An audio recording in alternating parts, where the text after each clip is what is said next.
जय शिव शंकर भोलेनाथ की। रवि प्रदोष व्रत की कहानी। एक ग्राम में अति दीन ब्राह्मण निवास करता था। उसकी साध्वी स्त्री प्रदोष व्रत किया करती थी। उसके एक ही पुत्र था। एक समय की बात है, वह पुत्र गंगा स्नान के लिए गया। दुर्भाग्यवश मार्ग में चोरों ने उसे घेर लिया और वे कहने लगे कि हम तुम्हें मारेंगे नहीं, तुम अपने पिता के गुप्त धन के बारे में हमें बतला दो। इस पर बालक ने दीन भाव से कहा कि बंधुओं, हम अत्यंत दुखी और दीन हैं, हमारे पास धन कहाँ है।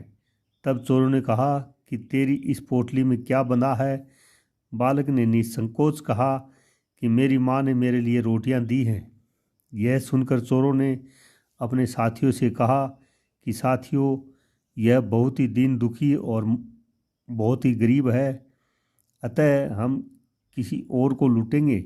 इतना कहकर चोरों ने उस बालक को जाने दिया। बालक वहाँ से चलते हुए एक नगर में पहुँचा। नगर के पास एक बरगद का पेड़ था। वह बालक उसी बरगद की वृक्ष की छाया में सो गया। उसी समय उस नगर के सिपाही चोरों को खोजते हुए उस बरगद के वृक्ष के पास पहुँचे और बालक को चोर समझकर बंदी बनाकर राजा के पास ले गए। राजा ने उसे कारावास में बंद करने का आदेश दे दिया। ब्राह्मणी का लड़का जब घर नहीं लौटा, तब उसे अपने पुत्र की बड़ी चिंता हुई। अगले दिन रवि प्रदोष व्रत था। ब्राह्मणी ने रवि प्रदोष व्रत किया और भगवान शंकर से मन ही मन अपने पुत्र की कुशलता की प्रार्थना करने लगी। भगवान शंकर ने उस ब्राह्मणी की प्रार्थना स्वीकार कर ली। उसी रात भगवान शंकर ने उस राजा को स्वप्न में आदेश दिया कि वह बालक चोर नहीं है, उसे प्रातःकाल छोड़ दें, अन्यथा तुम्हारा सारा राज्य वैभव नष्ट हो जाएगा। प्रातःकाल राजा ने शिवजी के आज्ञानुसार उस बालक को कारावास से मुक्त कर दिया। बालक ने अपनी सारी कहानी राजा को सुनाई। सारा वृतांत सुनकर राजा ने अपने सिपाहियों को उस बालक के घर भेजा और उसके माता पिता को राज दरबार में बुलाया। उसके माता पिता बहुत ही भयभीत थे। राजा ने उन्हें भयभीत देखकर कहा, आप भयभीत न हो, आपका बालक निर्दोष है।